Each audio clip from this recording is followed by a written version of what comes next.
Thank you. I want to thank Mayor Garcetti for being here, but also for his constant and steadfast leadership, especially during these very difficult times with these fires. So thank you. Thank you, Mayor. I'm so happy that you're my mayor. And also to Kenya, Eva, Constance, Rita, and my sister, Tarana. I'm so honored to share this stage and this moment in time with such amazing women in Kenya.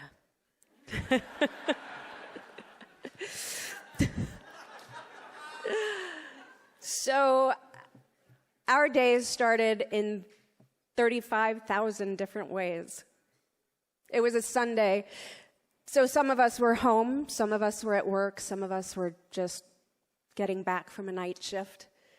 We spent the day with our kids or our friends or our partners or our parents or our coworkers. Some of us may have spent that day alone. We had different dreams, different worries, different resumes, backgrounds, experiences, and expectations. We may have even passed each other on the street without knowing on that day. But by the next morning, those 53,000 different days, those 53,000 women, those 53,000 different lives had come together in one movement, grounded in two words: Me Too.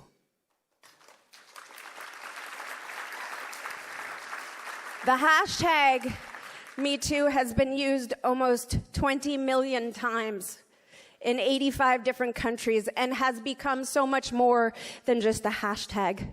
The words Me Too connected us through our pain, but they connected us to our power. Our predators could rely on the shield of their privilege, but finally we had protection too, in the form of each other. And I'll never forget where I was that Sunday. Inside my chest, my heart was on fire. It had been a bad week in a bad year to be a woman in this country. 2017 started in the worst possible way. A man who has not only been accused of sexual assault, but also bragged about it, became the president of the United States, the most powerful man in the country, arguably in the world.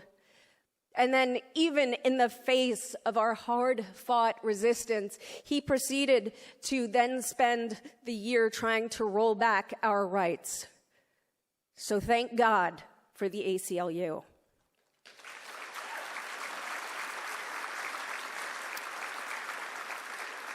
By the time October had rolled around and the Weinstein story broke, I was far from the only one who had had enough.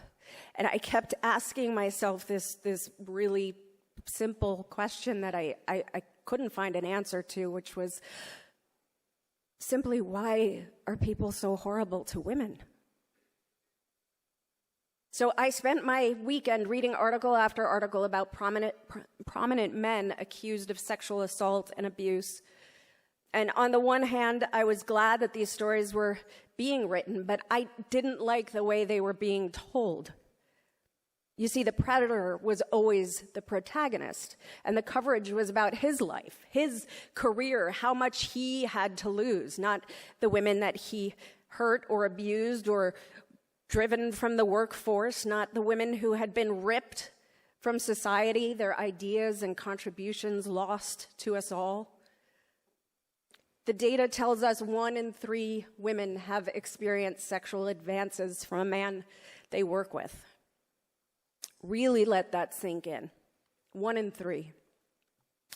And the news was just making it sound like this was only a Hollywood issue or maybe a Washington, D.C. problem. But, I knew from my own life that most of my friends had encountered sexual harassment, misconduct, or abuse. And I have very few friends who are actors. So when we say 1 in 3 women, we have to remember that we're talking about women who work in hotels and restaurants and farms and hospitals. They are our neighbors, our daughters, our sisters, our mothers. For many of these women, Every single paycheck matters. And hiring an attorney is an expense that's so out of the question, and losing their job is not an option.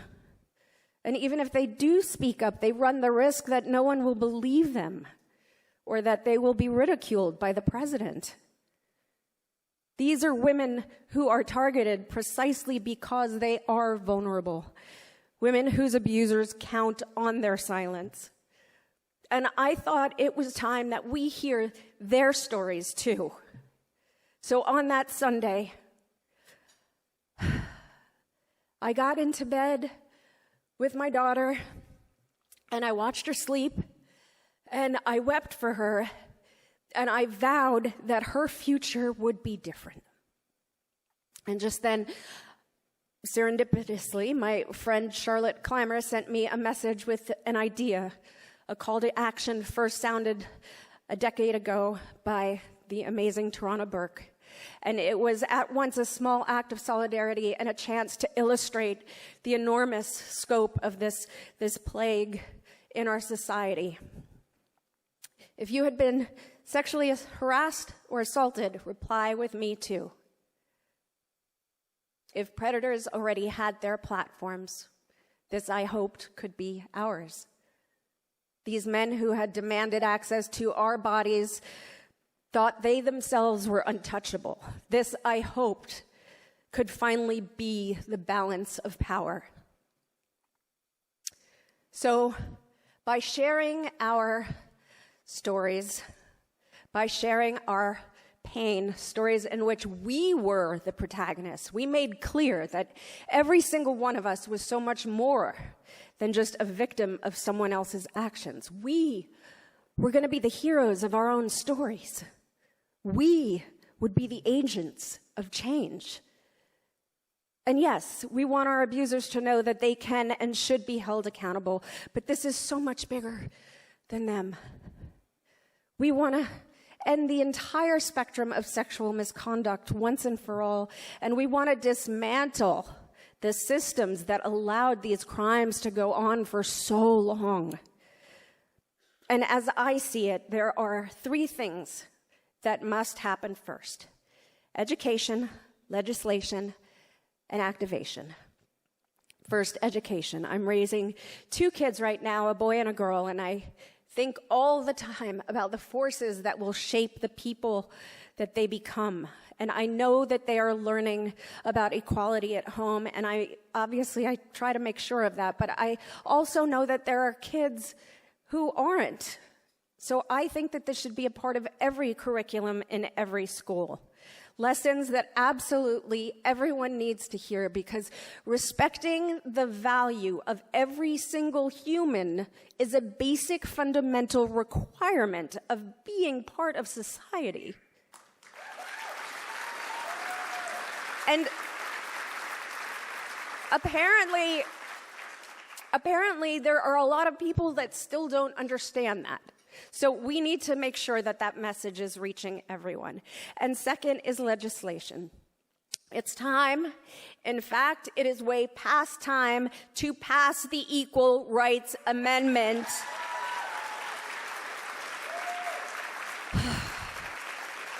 To guarantee women's rights in the Constitution.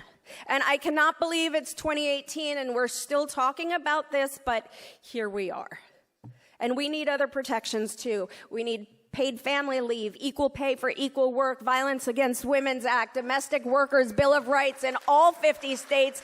And even though there shouldn't be a law that equips hotel housekeepers with panic buttons, apparently we do. Chicago passed one after a survey of hospitality workers found that half had seen a guest expose himself. As one hospitality worker in California put it, they feel they have the right to the lady who cleans the room. I hope and I pray to live to see a world where everyone finally understands that you cannot do that to anyone ever, no matter how important you think you are. But in the meantime, let's make sure that these women have what they need to protect themselves. And we need to keep asking the right questions and demanding right answers, which brings me to activation. Can we please all commit to support companies and brands that support women? Please do commit to doing whatever you can, using whatever power and platform you have to end this ridiculous status quo. And men, I am talking to you too. Do not doubt that there is place in this movement for you. In fact, what we are all working towards is impossible without you, so we need you on our side, not just because we're your wives and your daughters and your sisters and your mothers, but because we are human beings equally endowed with the same inalienable rights. So,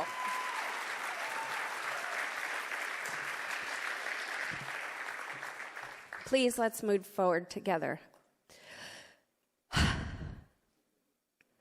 Overall, I am hopeful. I'm hopeful that the words "Me Too" have always been more than just a testament to our past. They are a prayer for our future.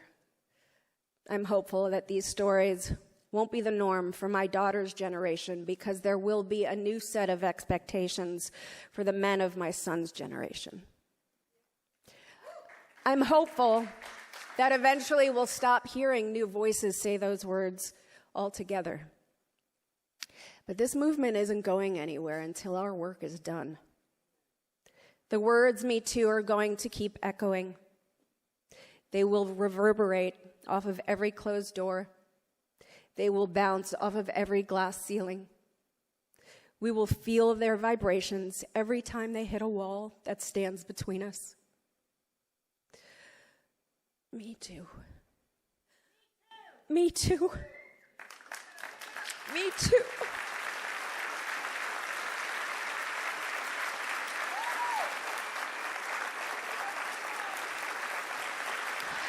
We're going to make sure that they echo until every door has been opened, until every glass ceiling has been smashed, until those walls that exist to keep us out have come down, and only once there is nothing left for those words to bounce off of, no barriers left to hold us back, will those echoes go silent, because that will mean we don't need them anymore.